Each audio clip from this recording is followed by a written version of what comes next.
सकाळी राजुरीत एका गाडीत पकडली गेली. गाडीत आक्षेप घेतला गेला आहे. आपल्याबरोबर इथं आडेपठार भागावर होता. पण आडेपठार भागावर जे काही नामांकित वकील आहेत बाहेर, आपण त्यांच्याकडून समजून घेऊ नक्की काय असतं, काय केलं पाहिजे. साहेब नमस्कार. साहेब, राजुरीत एक प्रकार घडला आहे, तो तुमच्या कानावर आलेला हो, सकाळी मी तो पाहिला.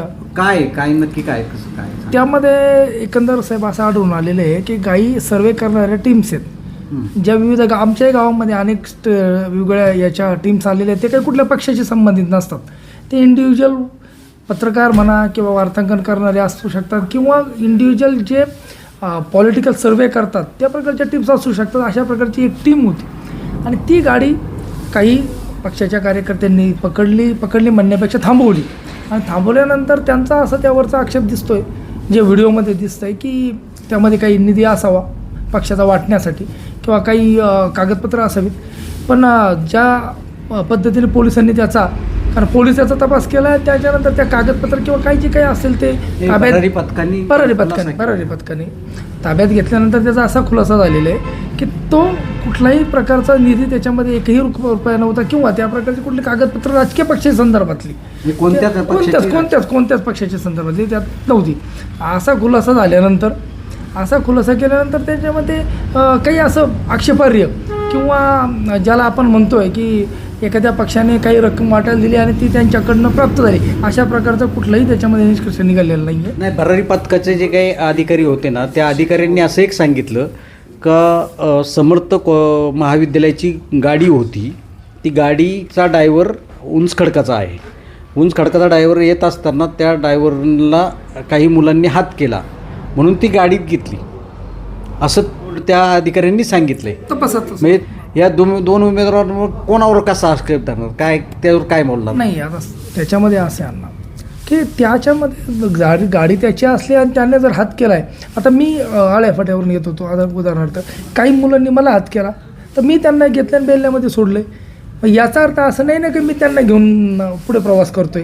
तर त्याला हात केल्यानंतर त्याने घेतलं आणि ज्याची गाडी आहे त्याचा दोष नाही ना. त्याच्यामध्ये त्याने सोडल्यानंतर त्याच्यामध्ये ते नक्की कोणाचे कॅम्पेनिंग करत होते किंवा काय असंही काही कुठलं उलगडा झालेलं नाही आहे का ते कन्सेनचा करत होते की शर्केंचा करत होते. तर तसाही उलगडा किंवा तसा निष्कर्ष निघालेला नाही आहे. ती इंडिव्हिज्युअल पॉलिटिकल सर्वे करणारे लोक दिसत आहेत. आणि पण आता याच्यामध्ये काय होतं, राजकीय वातावरण अतिशय गंभीर असल्यामुळे कारण तो आक्षेप येऊ शकतो. मतदान ज्या योग्य उमेदवाराला करायचं त्यालाच करा. अन्य चुकीच्या पद्धतीने कुठंतरी अफवा ऐकून मतदान कराल तर आपला जो चांगला उमेदवार तुम्ही गमवून बसाल, हे असं घडायला नको, असं त्यांना सांगायचं आहे. काय सांगाल आताच्या निवडणुकीच्या पार्श्वभूमीवर, काय सांगाल? राजुरीतला एक प्रकार घडला आहे, तो प्रकार कसा आहे, काय तुम्हाला काय समजलं? सर, पहिल्यांदा मी एक नमूद करतो की महाराष्ट्राचे उपमुख्यमंत्री आणि राज्याचे पालकमंत्री यांना प्रथमतः मी माझ्या आडेपठारच्या वतीनं प्रथमतः भावपूर्ण श्रद्धांजली अर्पण करतो.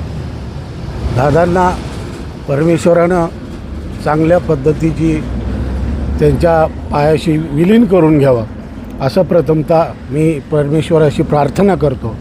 आणि तुम्ही जे आत्ता बोललात, आता मी बी बेल्ल्यापासून आण्यापासून आळेफाट्यापर्यंत जातो. जर समजा तुम्ही जे बोललात, आता माझ्या गाडीत जर कुणी लोक बसली मग ती त्याच पक्षाची होतात का, अशी अफवा, म्हणजे ज्यांच्या पायाखालची वाळू सरकलेली आहे अशी अफवा करण्याची गरज यांना भाबली गेली की ते कार्यकर्ते. मला नक्की काय सांगायचं आहे? धनुष्यबाणावाल्यांच्या पायाखालची वाळू सरकलेली आहे. आणि आमच्या आणे भागाकडून हे दोन्ही उमेदवार स्नेहलताई शेळके आणि प्रदीप आहेर हे प्रचंड बहुमतानं विजयी होणार आहेत. 100% त्यांचा विजय हा निश्चितच आहे. तुम्हाला असं सांगायचं का, जे काही शिवसेनेचे उमेदवार आहेत त्यांच्या पायाखालची वाळू सरकली म्हणून असे खोटेनाटे आरोप करतात? हो, खोटेनाटे आरोप चालूच होणार. आणि आता इथून पुढं आता जास्त होणार, ह्या 2 दिवसात जास्त होणार साहेब. कारण काय झालं आहे की आता मी बघितलं की जेणेकरून शाळेचे गाडी समजा चालली असेल कुणाची, तर कुणी बी लोक हात करतात. हात केल्यानंतर घेतल्यानंतर ते लोक आपलीच आहेत अशा पद्धतीचं, हे लोक कसे काय तिकडे गेले अशा पद्धतीची मला एक बातमी कळाली. परंतु असो, त्यांची बुद्धिमत्ता त्यांच्याजवळ आहे. खरोखरच राजुरीकरांनी मला सांगितलं की दादांना भावपूर्ण श्रद्धांजली म्हणून आम्ही यावेळेस तरी राष्ट्रवादी काँग्रेस पक्षाचंच काम करणार आहोत, इतर कुणाचंही काम करणार नाही.